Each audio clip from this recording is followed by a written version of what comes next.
We rarely hear each other. Larry Sharpe has traveled the country and has personally visited every county in New York State, listening to people's concerns. The Sharpe Way is a show where answers, solutions, and common ground can be found so that together we can forge a new way forward. The Sharpe Way is the way to mutual respect, where no one has to convert to be heard, because you can be as liberal or as conservative as you want, as long as you aren't forcing your beliefs on others. Welcome to Sharpe Way Radio. Hey, it is Larry Sharpe, Sharpe Way Radio on the Voice of Liberty. So happy that you will give me a chunk of your afternoon. 585-346-3000 is the number to chat with me after the break. You know, I was thinking about something very interesting here. There was an overlap in a couple things that happened this weekend that made me think about a book that I read years ago. Some of you may remember there was a black senator out of, I believe it was Oklahoma. His name was J.C. Watts, probably 20 years ago, maybe more in that area. I don't remember exactly, something like that, about 20 years ago. And he was one of the only black senators, and he was from Oklahoma. And you would think, wait a minute, what? A black senator 20 years ago from Oklahoma? Yeah. Guy's name was J.C. Watts. And he wrote a book. And I read his book. I know, Larry, you read books? Well, not as much now, but I used to read a lot. Now I audible most of the books now. But he wrote a book called What Color is a Conservative? And because he was a Republican and he was black. And this concept of what a conservative is and what it means was very interesting to me because for those of you who know, I'm black on my father's side. And many of the family members on my father's side are very conservative. Many of them are churchgoers, gun owners, all those things. So it's, you know, not uncommon. But the part that I remember most is he talked about his father, how his father was basically a farmer and wore overalls almost every day. And that when he would get ready to go off to work, he would, you know, put stuff in his pockets, whatever to do, grab his stuff. And he had a revolver. Yes, a firearm. He put it in his pocket, in his overall pocket, and go to work. That was it. Put it in his pocket and go to work. People think of that as insane. But no, that's how it was back in the day. Kind of today in certain places in this world. And when my father, my own father now, he was in law enforcement. And this is back in the 70s. And in the 70s, for those who remember, bell bottoms were a very popular type of jean or pants, right? It was bell bottoms. So my father used to have an ankle holster. And he kept his firearm. He had a 38, and he kept it, a revolver, obviously, and he kept it in his ankle holster. And I remember him having it. And most time, unless you were looking for it, you couldn't see it. I mean, if you were looking for it, you could. And we'd go into stores and stuff, and he'd go into stores with me, and he'd have a firearm, ankle holster on his bell bottoms. Now, sometimes when there were certain security, particularly those who were former cops, they would notice. And they would sometimes go talk to him. And he would just show them the badge and move on or whatever. And that was it. Or sometimes just let it go, assume he was okay. Because if he was a bad guy, why would you have an ankle holster? Right? That kind of thing.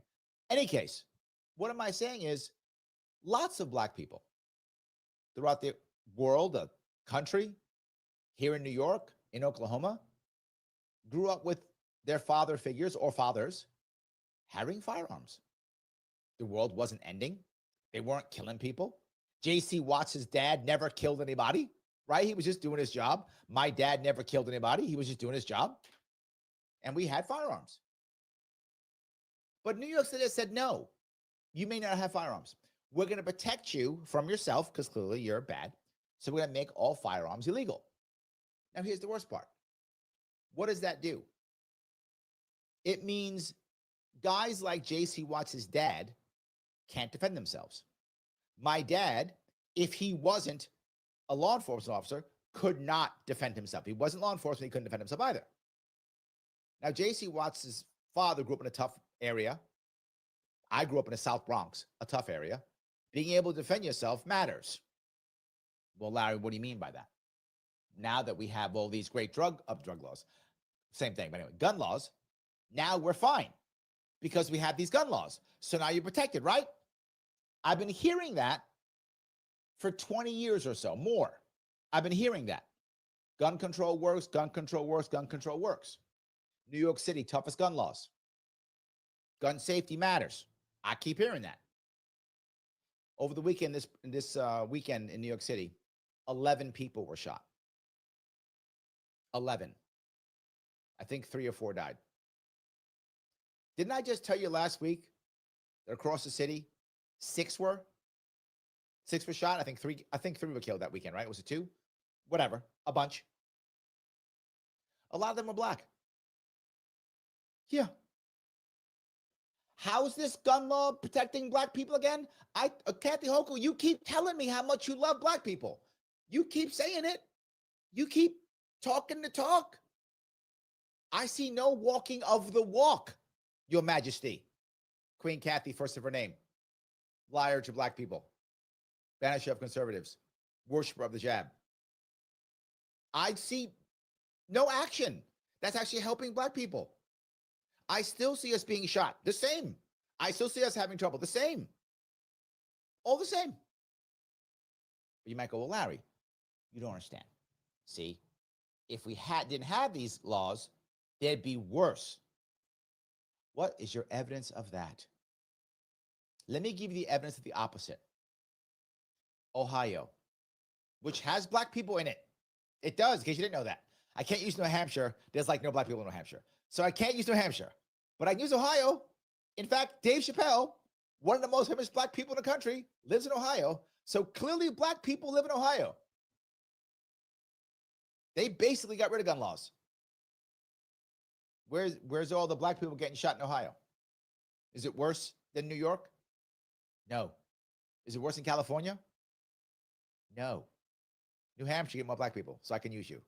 But I can use Ohio at least. What am I can do? Yes, this is not helping. It's harming. It's making things worse. And here's the reason why it's making things worse. It's making things worse because these gun laws make people think you're helping, so you don't do anything to actually make the world better. You don't do anything to make the black experience any better. You don't do anything to make the black neighborhoods any safer. You don't do anything to make it work. But it feels like you did because you passed the gun law. See? I guess I feel her love, but I don't see it. That's what happens. So now not only does it not help, it stops other people from helping.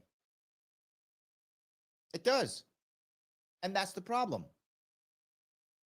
I would like to do things that would actually help the black community, not just silly gun laws. You might go, well, wait a minute, Larry. She is. See, she did the cannabis laws, and that made everything okay. See, now that's going to be restorative. And when the Office of Cannabis Management pops up, then all the black people who I don't help in any other way, I will magically help them now, and they'll all make tons of money. That will happen. That's what she said. Did that happen? No, it didn't. No. In fact, our courts, in their wisdom just recently, decided that the thing that was supposed to help can't help. What does that mean? They decided, the Office of Cannabis Management and Kathy Hochul and our brain dead chimps in our assembly, that we would say, hey, we're going to have the Office of Cannabis Management so we can give out these licenses for weed to people who've been affected negatively by the war on drugs. See, so if you got convicted here in New York State, we can give you a license faster. See, because we love you. We put you in jail for a crime that wasn't a crime. So now we'll allow you to pay us $250,000 and be delayed for a year and wreck your life. We'll let you do that so you can pretend to compete against your buddies who you were competing against before, just legally, kinda. That was gonna, I guess, work. I guess that was gonna work. Yeah, no, that's not what happened, because the court said you can't do that. You can't make that special privilege. You might go, wait a minute, Larry, are you saying they can't decide you know, that they can't decide, that they can give it here or there, or whatever the case may be? Well, they said no, you can't. And listen to this. Here's the reason behind it. You can't give people who are convicted in New York State any benefit, because the other people who are not convicted in New York State, it's not fair because they don't live in New York State. Therefore, they can't be convicted in New York State. And that's discriminatory. I know you think I'm joking. I'm not. That was their logic. So the court stepped in on that case. I want to be clear. Our courts didn't step in on gerrymandering. Our courts didn't step in on that. Our courts didn't step in on ballot access laws that crush third parties. No.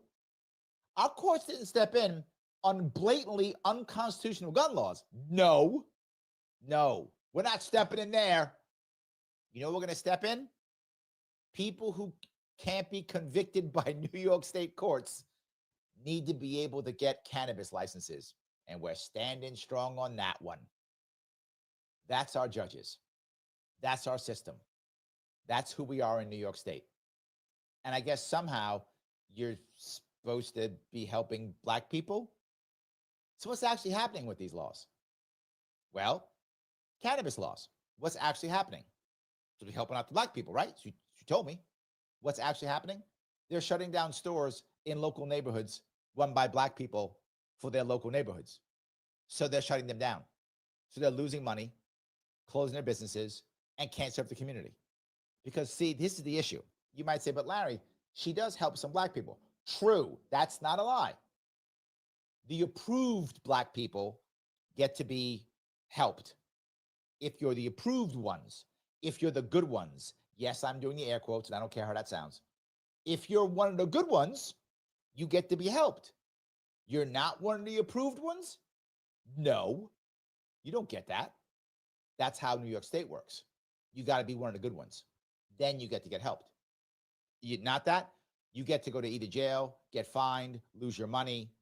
Now, here's the worst part. What happens when you throw your cash into that business and now they shut it down and fine you? How are you going to pay your fines? You don't have a job anymore. You don't have a business anymore. What are you going to do? You're going to take all your weed connections and go into the black market, which this was supposed to stop the black market. So you just made more of the black market. Now, when you go into the black market, can you call courts? You can't. Can you call cops? You can't. So how do you enforce your contracts now? Street justice. What do you need for that? What's the number one tool for street justice? Guns. You just put more guns in the hands of black people. Illegal guns, which you made illegal. So you made their way of making money and serving their community illegal because you're helping them. Then you find them and feed them out of that business because you love them. Then you push them into the black market so they have to be more dangerous and use guns because you love them. And then you made those guns illegaler to put more of them in jail because you love them. Larry, they don't do the gun laws because of that. They do it to stop the crazy white militias, those crazy Trumpsters. That's why they do the gun laws, to stop the crazy Trumpsters. That sounds good, I guess, if you hate crazy Trumpsters. Fine, okay. You're a Democrat and you hate crazy Trumpsters. Okay, at least makes sense. Who gets attacked by those gun laws? 96% black and brown men, not Trumpsters, gangbangers who are in the black market that they made. Yeah, I'm a little spicy today. I'm not happy about this because yet again, they're supposed to be helping and they're not. Am I wrong? You can tell me. 585-346-3000 is the number. Larry Sharpe, Sharpe Way Radio on the Voice of Liberty. Back with your calls and your chat after the break. For the last couple of years, Joe Robach has been telling you about Flower City Collision in Henrietta, saying that it was started by a veteran along with his son, Zach. Hi, my name is Greg Sadwick, and I am that veteran. I want to thank the WYSL listeners for their support over the last couple of years. During those years, not only have I experienced the gratification of providing you the best repairs and customer service, it has also allowed me the opportunity to see my son develop as a young professional. So remember, Flower City Collision for your collision repair needs. And thank you for supporting our locally owned family business. Looking for a way to make your shopping really count? The Stars and Stripes Flag Store transforms every purchase into direct support for local veterans through the Veterans Outreach Center. Browse our selection of flags, apparel, locally crafted merchandise, from laser engraved mugs to handcrafted wooden plaques and more. This is shopping that strengthens our community. This is shopping that changes lives. Visit us Mondays, Wednesdays, and Fridays at 783 South Avenue in Rochester or online at www.eflagstore.com. Meet your friends and family at Patty's Pub and Grill. We know you're gonna like it a lot. We really know you will. There's something here for you and yours. Come in and get your fill. And you'll be sure to be coming again to Patty's Pub and Grill. There's something here for you and yours. Come in and get your fill. And you'll be sure to be coming again to Patty's Pub and Grill. Sharpe Way Radio on the Voice of Liberty. Oh, yes, it is Larry Sharpe, Sharpe Way Radio, the Voice of Liberty. 585-346-3000 is the number. Reach out to me. Tell me if I'm right or if I'm wrong. I'll also be checking the chat, which I appreciate always. Yes, I'm chatting about the terrible laws in New York State that are supposed to be helping Black people. They keep telling me this, but they keep saying nothing's happening, but they keep saying it. So yeah. Markel asks, he says, Cleveland. Yes, Cleveland is absolutely a major city in Ohio and has Black people in it. True. And the murder rate in Cleveland is on par now, ready to be the lowest it's been in 5 years. What happened about 4 or 5 years ago? What? Oh, right. Ohio made basically open carry, basically a state. They basically made all gun laws irrelevant. Yeah. Every single year since it happened, the murder rate in Cleveland has gone down by like 10%, 20%, 40%. Every single year it's gone down. So when they got rid of the gun laws, the murder rate went down. Huh. Now, Cleveland does have a lot of Black people in it, Markel. You're right. So again, literally, not figuratively, not maybe, not kinda, ending gun laws save Black lives. Huh. Do Black lives actually matter? If they do, why don't we stop gun laws? I just showed you an example right there. You brought it up. I didn't bring it up. You did. And there it is, right there for you. There is so much evidence that gun laws don't work. There is so much evidence that cannabis laws don't work. But we keep doing it. We just don't stop. So yes, it's a good question, Markel. I think it is a good question. And again, that's how it works. So there we go. Mike Voss here. He says it perfectly. He says there is no stat that proves gun control works. Yes, accurate statement. Just feelings and political assurances. Boy, they have a lot of that, don't they? They have a lot of that, Mike. If only feelings and political assurances would actually do something, we'd be set. Sadly, all it does is raise money. It does that. That feelings and political assurances, that does raise money. So I guess if that's your goal, to get cash off donors, keep doing it. But that's all it does. He goes on to say there's absolutely no empirical data proving gun control is a failure. Oh, there absolutely is empirical data proving gun control is true. All of that's true. 100% correct. Thank you for being here, Mike. I do appreciate that. So, all righty. John says, I think I heard something along the lines of the state purposely allowing cannabis dispensaries to open close to schools that they were forced to shut down whenever it was discovered or committed. True. Yes, that actually happened. Here's the next thing. Now, I told you, if you remember right, I told you that they were making sure the right people could get the licenses. That was what they did. But here's how that worked, John. To get the license, you had to apply, which of course it makes common sense, right? But to apply, you have to have a lease. So you have to be paying a lease to apply. That may say, Larry, well, that kind of makes sense, doesn't it? Okay, but I'm now paying a lease monthly, and I can't have any cannabis products yet because I don't have a license. So I can't sell anything to make money so I can pay my rent. That's against the law.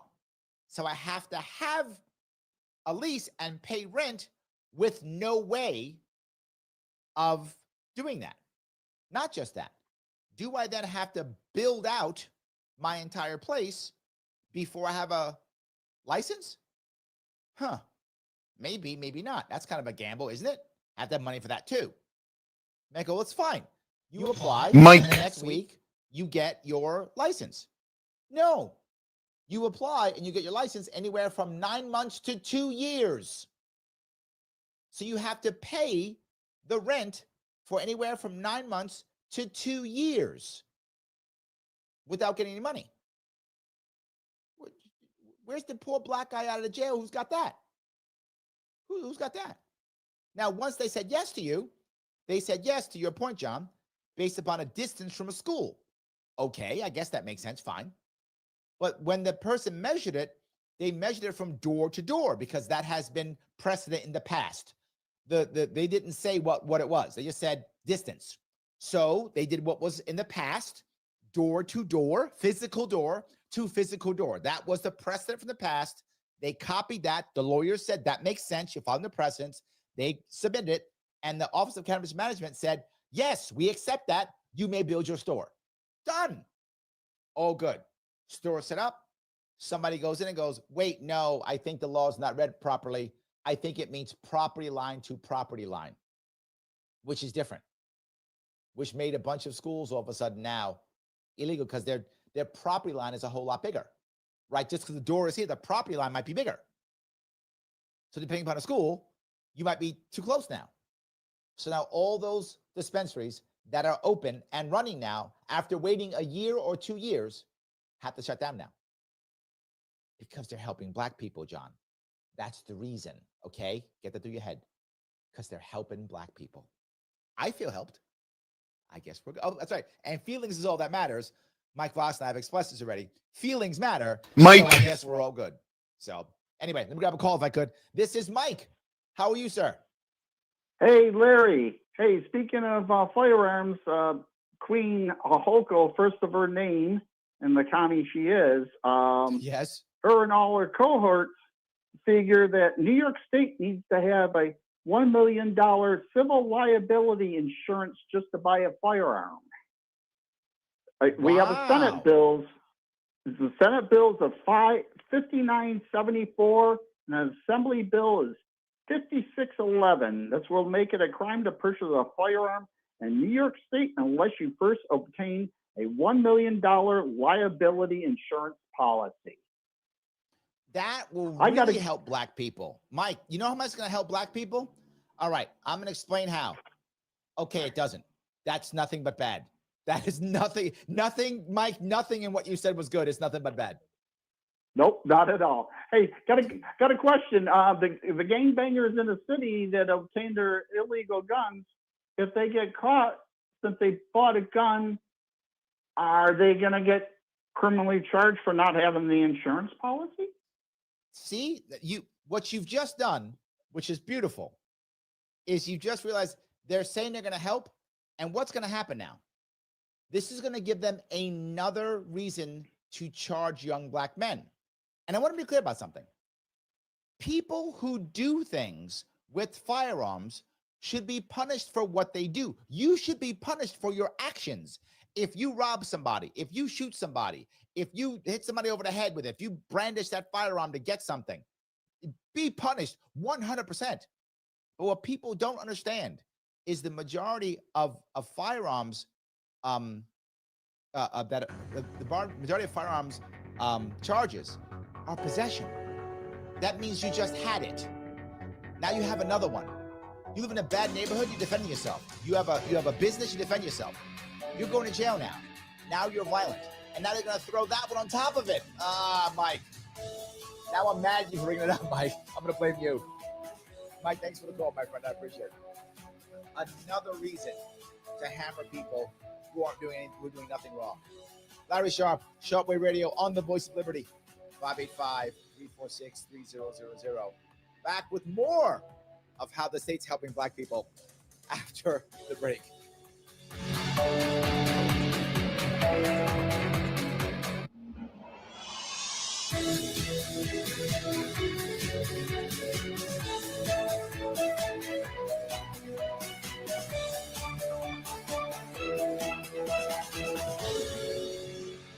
God bless America.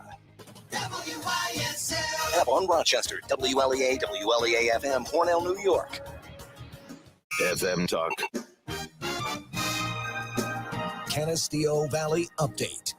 Hornell Fire Chief Frank Brzezowski says Hornell firefighter Matt Donovan has gotten his paramedic certificate. Brzezowski points out that takes a lot of work. Is a commitment because it takes away from your life, your family, everything. You're pretty much for a whole year embedded into the program between clinicals, studies, and everything, and it's quite a feat. The Hornell Fire Chief says Donovan got his certification from Monroe Community College. In July, took his certification test and passed his qualifications for the MCC paramedic program and graduated last Sunday from their program and sat for his national registry and passed. And so now Matt is another paramedic. Hornell Fire Chief Frank Brzezowski there, Brian O'Neill for the Voice of Liberty. Here's the latest forecast from the News 10 NBC Weather Center tonight. Nice and clear and comfortably cool. We'll dip into the 50s on Tuesday. We'll start with sunshine. Clouds will come in during the afternoon, a little warmer, up near 80 degrees. Could be a shower towards late afternoon, early evening. A couple of showers into Wednesday near 80 degrees. Back to sunshine in the 70s Thursday. I'm Rich Canilia for the Voice of Liberty. Summer means picnics at the lake, baseball, cookouts, and the fun's even better in your new ride from Victor Chevrolet, the new leader for Chevy in Rochester, Canandaigua, and Fairport. Check out these great lease specials. Go anywhere on the road or off in your new 2025 Chevy Silverado 1500 LT Crew Cab. Just $199 a month for 24 months. The 2025 Chevy Equinox LT four-wheel drive, only $199 a month for 24 months. Must have current lease and household. And the 2025 Trax 1 LT is only $159 a month for 24 months. Mileage allowance and all deals $10,000 per year. $5,000 cash or trade equity plus first payment and DMV fees required at closing. Lease deals require lease loyalty. Chevy lease loyalty on Silverado and include GM educator, healthcare, first responder, military, or college grad rebate. Check VictorChevrolet.com for new and used inventory, service specials, and deals on tires, plus EV specials. Come see how easy it is to do business with us. Together, let's drive. Victor Chevrolet, Route 96 in Victor. Come on, get up, get going, see the USA, the Myers Bay. Myers RV wants you to camp more and spend less. Take advantage of our RV blowout sale. First responders, military, and veterans receive a $100 gift card with the purchase of a new RV. Travel trailers, toy haulers, fifth wheels, and motorhomes. Over 100 brands from all major manufacturers. Since 1967, Myers has been the trusted family-owned dealer delivering unbeatable service, selection, and the area's best prices. Now with 15 locations across the Northeast. Experience the difference. The Myers Way. Learn more at MyersRVs.com. See the USA, see the USA, the Myers Way. As a roofing contractor, the shingle you recommend is important. As a certified... Okay, Larry, we have a couple calls. First one will be Keith. GAF Timberline HDZ. And then the second call will be Stan. For the industry's only unlimited wind warranty and a 25-year... So we can feel free to cut Keith short because, you know, he was always long-winded. So 585-813-2761 or visit their website, callencontracting.com. Mention WYSL and save 5% off roofing or gutters. Are you new to town and resorting to big box stores and online shopping to revamp your home? Get big city experience and unlimited options at Decorator's Choice in Hornell. We offer the largest selection of flooring in the area with installation. From custom furniture and window treatments to Benjamin Moore paints and products, our design team will create your dream space. Shop your entire sleep system with our split head and traditional mattresses, offering bedding and pillow lines for your best night's sleep. Decorator's Choice has everything you need to revamp your space. Visit our showroom at 37 Seneca Street in Hornell and like us on Facebook.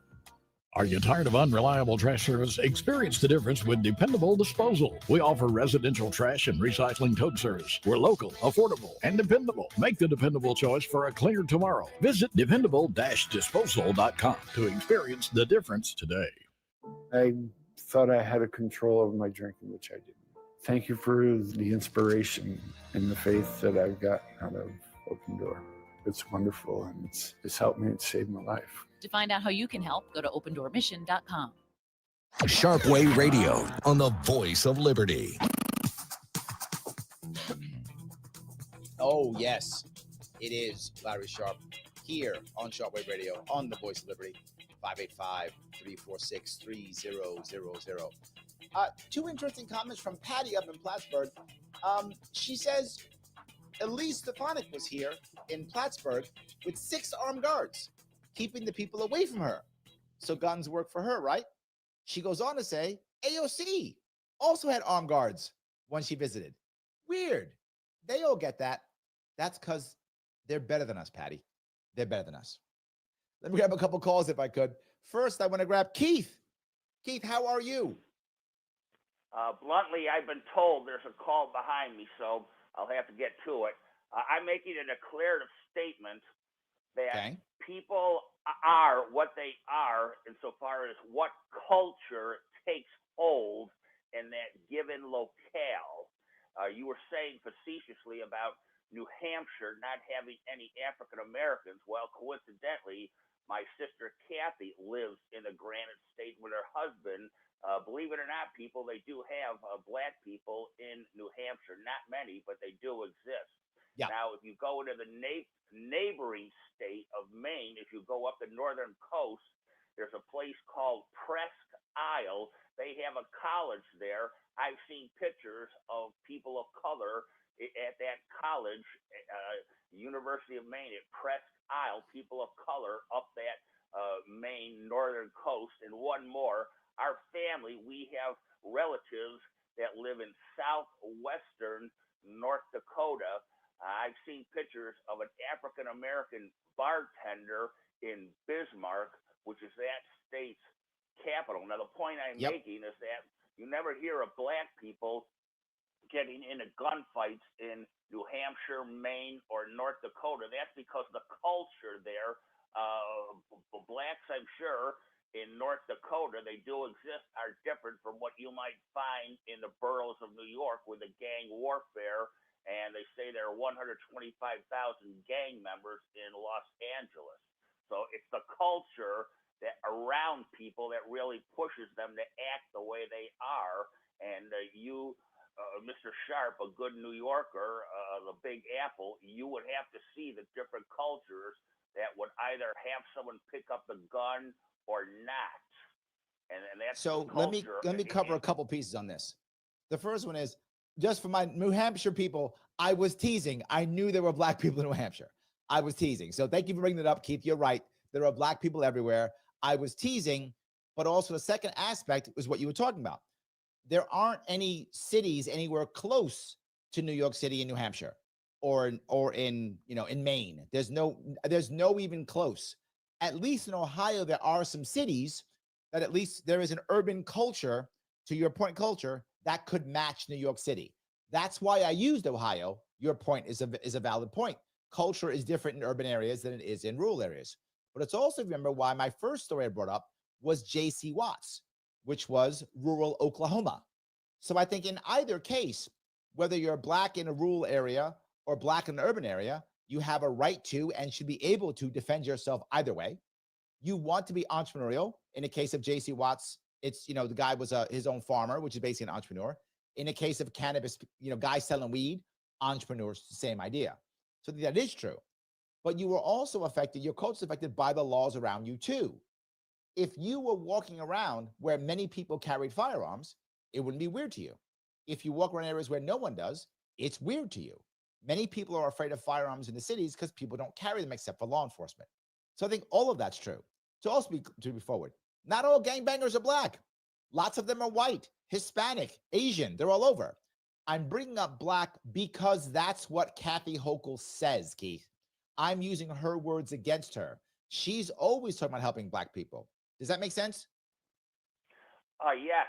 The previous caller, Mike, with his comments about guns, he's exactly right.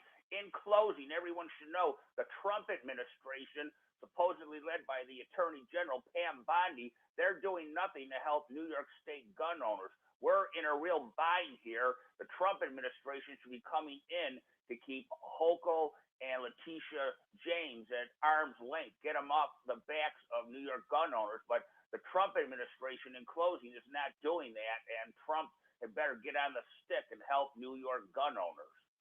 Yeah, Trump, the guns are not a big deal for Trump at all. Not his priority. Nowhere near in his priority. I agree with you, Keith. Nowhere near his priority. It's like 25, 30 on his priority list. Nowhere near. I agree. Thank you for the call, Keith. Let me head over to, if I can, I'll grab one more call. I'll grab Stan. How are you, sir? Yeah, can you hear me? I can. Go ahead. Okay. Yeah, I just turned it down. Yeah, so I have to agree with Keith. Okay. You know, culture has a lot to do with it. Culture has but and I see your point that you were just talking about what Kathy Hochul said. And the thing about that is, you know, a lot of politicians, Democrats and mostly liberals, they seem to have this thing. I think they're using black folks. You know, it just seems like, you know, the black thing. You know, you get some kind of brownie points if you're helping, or you're gonna say that you're helping black. You get these brownie points. Everybody, you know, jumps on the wagon. Oh, let's help the black folks, and you get these brownie points. Truthfully, sounds like they really just buying votes. They use us to buy votes, to get votes. You know, and they pull in the black card. It's always the black card, you know. Well, also, I'll go one step further, Stan. If they put race involved in it, it makes it very hard for someone who's not black to attack the plan. So if I make a plan that's going to be harmful, but I say, oh, it helps black people, if you're a white guy and you go against the plan because it's going to harm people, well, now you're a racist. Right. Yep, right. The guilty conscience and shit like that. Yeah, so you're absolutely right. They plan on people's guilty conscience, you know, and you get a lot of pushback if you say anything against that. I suppose they know that, and I suppose that's why it's another call on hold. Quote unquote, seems to be so effective. You know, until people wake up and realize what they're doing, you know, that it's just game. They just running game. That's really absolutely it. You're true. right. You know, because it's either, oh, let's help the black folks, and you get brownie points for that, or you throw the word racism out there, that gets the black community all riled up too, and they know that. Absolutely. Stan, thank you so much for your call, brother. I appreciate it. Yep, thank you. All right. So, well, now I got a comment. Someone says, woke Buddha Black says, so now we just want to justify the targeting of black advocacy. Not at all, woke. No, not at all. And I'll give you one of the best ones that I will openly be all about, which is Maj Touré's Black Guns Matter. He is all about black empowerment, all about black independence, all about black self-defense, all about black business. He's B1 all the way. No, we are not targeting that. What we're targeting is what Stan said. We're targeting things that are saying they are trying to help black people, but are not. That are saying that you're going to help black people, but are just using the black vote, Lorraine, white vote to get votes. That's what we're saying. Let me grab the call if I could. This is Lorraine. How are you? I'm great, but I'm afraid I'm a little off this topic. But earlier, were you talking about, is it okay if I go off the topic? Yep. It is? Yes. Okay. My concern is the mayoral candidate has, I believe, declared he believes in Sharia law and Islamic jihad may be part of that, of course. Oh, you mean Mamdani? And if he has declared this publicly and believes it, he can't take the oath to our Constitution. Okay, so a couple things.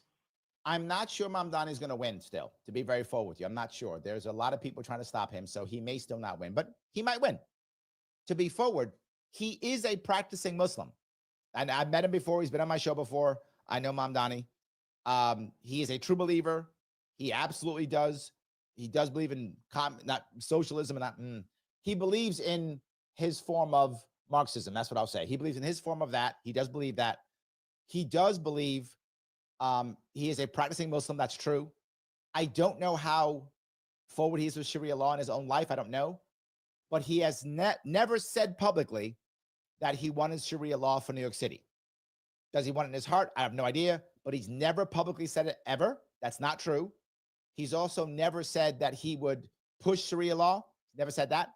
So I don't think that's true. He may feel that personally, maybe, but he's never said it publicly. Can he take the oath if he believes in Sharia law? Constitutionally, yes. Why do I say that? Because according to the Constitution, there can be no religious test to take office. So might we think morally or might we think ethically? Perhaps, but legally, Lorraine, he can. Does that make sense? Sharia law, it's not religious. It's things about murdering, honor killing, all different stuff, that it's very clearly against our Constitution, every bit of it. It's not religious. But my point being, can you as an individual feel that these things are correct and still be a public servant? I'm talking legally. Right. Yes, you can. And here's why. As long as you're not advocating for that to go against the Constitution. If you wanted to change the Constitution, in theory, and make an amendment to add Sharia law to our Constitution, that also, in theory, would be legal. You'd have to get 38 states to agree to that? I don't see that happening at all. So I understand your concern. I don't think there's a constitutional issue with this, because he would have to actually say... I disagree with your interpretation. I disagree with you completely, because the substance of Sharia law involves going against lots of our actual laws. Yep. You're not wrong. You're not wrong. Okay. Sharia law does not match the Constitution. That's true. But you can believe in it and still take the oath as long as you don't want to go against the Constitution without changing the Constitution. In other words, it's legal in America to say, I don't like what the Constitution says, so I want to change it legally. You can do that. I think Lorraine's mad at me. I'm not saying you're wrong, Lorraine. Please understand that. I'm saying there's a legal issue here that you can, as long as you are not trying to break the Constitution, you can still do it. It is still legal. That's kind of how it works. Any case, thank you for the call, Lorraine. Thank you for the call, buddy. I appreciate it. Guys, I'm still here. Am I wrong? Should we be talking about Mamdani or gun laws? I'm good. Here on Sharpe Radio, the voice of liberty, 585-346-3000. Back with your calls and more of your chat after the break. Debunking advertising from the law office of Christopher Johnson. One ad some injury attorneys inundate you with, what's your case worth? Call us and find out. You know, nobody can tell you, quote, what your case is worth over the phone. Nobody knows. The ultimate answer to, quote, what your case is worth involves weeks or months of research, evaluation, and preparation. Many factors go into any compensation you might get, like applicable law, who's actually at fault, how much insurance coverage there is, and many, many other factors. At the law office of Christopher Johnson, the singular focus is getting your life back on track after an accident or injury. That takes money, and it helps when the advice and legal advice you get has a one-on-one focus informed by straight talk. Christopher Johnson Attorney, car, truck, motorcycle accidents, personal injury, and DWI defense. Call 585-415-3803. 585-415-3803. Youth for Christ Rochester is creating a safe sanctuary and a Christ culture for at-risk city kids. Our basketball programs provides a strict code of conduct, discipline, and mentoring to give our kids the boundaries they need and crave. Our God's Girls middle school program is so popular, we're now in 3 city schools and growing. Our Performing Arts Academy explores and identifies untapped gifts, all while delivering the gospel of Jesus Christ. Give a monthly or one-time gift at yfcrochester.org/donate. Sharpe Radio on the voice of liberty. Oh, yes, it is Larry Sharpe, Sharpe Way Radio, the voice of liberty. So happy you're giving me a small chunk of your afternoon. We've been going back and forth with all types of conversations, gun control, weed control, and Mom Donnie. So there we go. So I think I've Standing Bear says now laws are color coded, supposed for certain groups. Tired of coloring everything. Me too. I'm with you on this. We should just be allowing people to be freer, allowing communities to support themselves, allowing people to defend themselves. It shouldn't matter if you're black or white or Hispanic or whatever. I'm using these examples because very often, particularly in our state, they are color coded. Kathy Hochul has said recently, last 2 years, that she was going to help black children swim. Why was that color coded? You're right. If you think there's a swimming problem in New York and you want to fix that swimming problem, I don't know why I'd care, but if you do, then why don't you just help all kids to swim? And if it happens to be in poorer areas where there happens to be more black people, awesome. Then more black kids will learn how to swim. That's nice. Good bonus. That's fine. Or she said black kids don't know what a computer is in the Bronx. She says this. I'm not doing this. She is. If you look on my website, you don't see me talk about things like it's for black people, it's for Hispanic people. You don't see that. But yes, that's what's happening. Absolutely. Roger. So Woke Buddha says, haha, code switching. You've brought up code switching more than once. I don't know what you're talking about. Are you saying I speak differently for some reason? I say exactly the same thing. I don't know what you're talking about. Am I nicer to certain people? Yes, I am. I'm a radio talk show host. Supposed to. Yes. I don't know what you're talking about. So maybe you don't like what I'm saying. I don't know. Woke says, he goes on to say, life isn't fair. Build a bridge and get that over it. I don't know what you're saying. Please be clearer, my friend. I'm happy you're watching and listening. Please keep listening. But if you're just trying to gain like points for being cool or something, I guess good. But I don't know what you're saying. I'm happy to have this conversation. No worries whatsoever. All right. I'm going to grab the call if I can.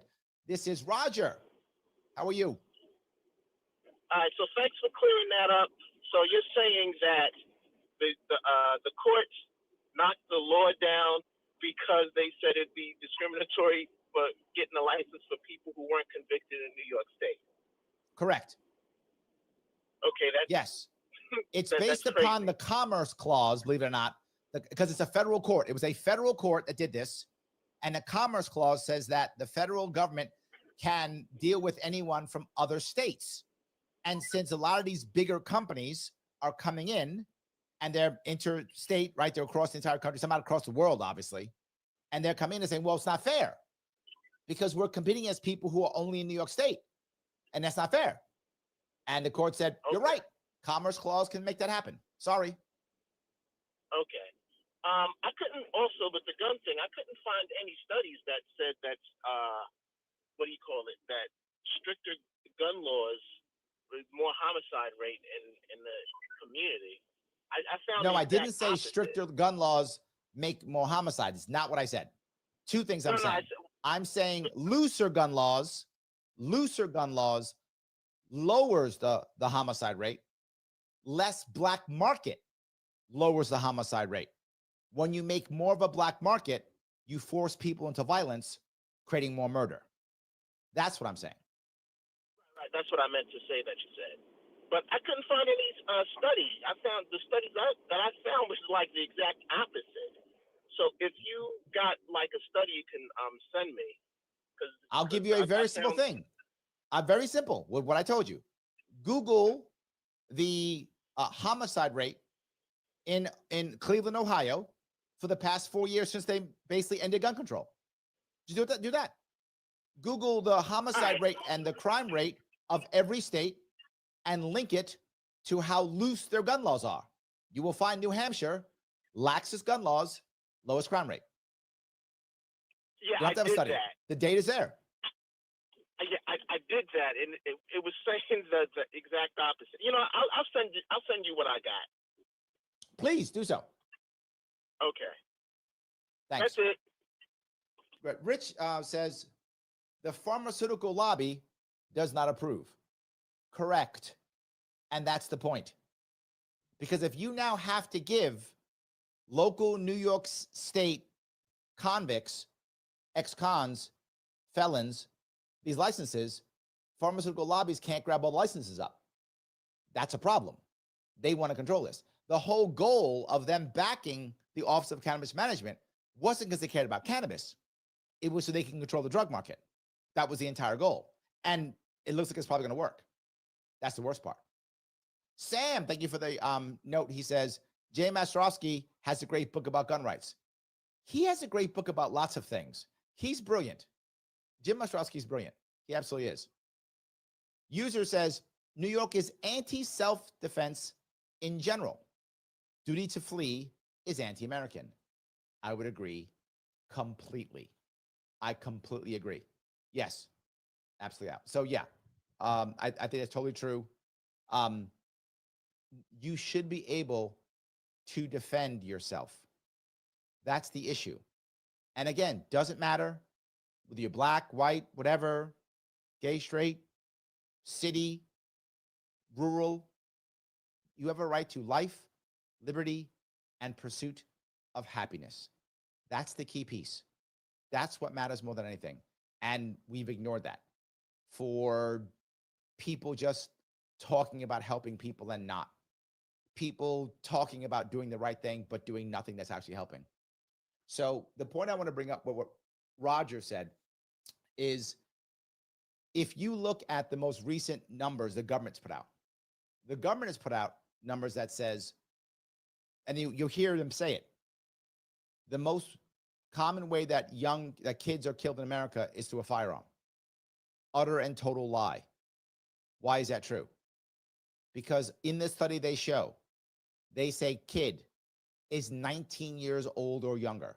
I'm not joking. Look at the actual piece. That's what it says. 19 years old or younger is a kid. Not under 17, not under 18. And the majority of that, obviously, is gang violence.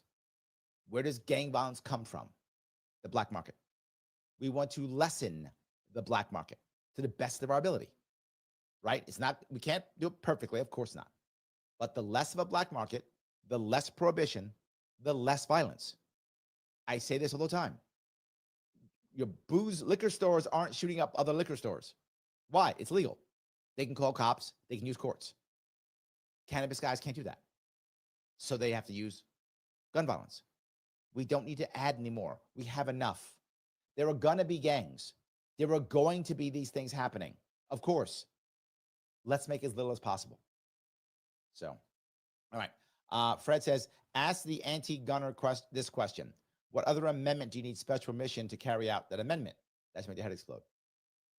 No, I'm not sure that's true. I mean, there's special permission for First Amendment. You have to get permission here or there. I'm not sure that's true.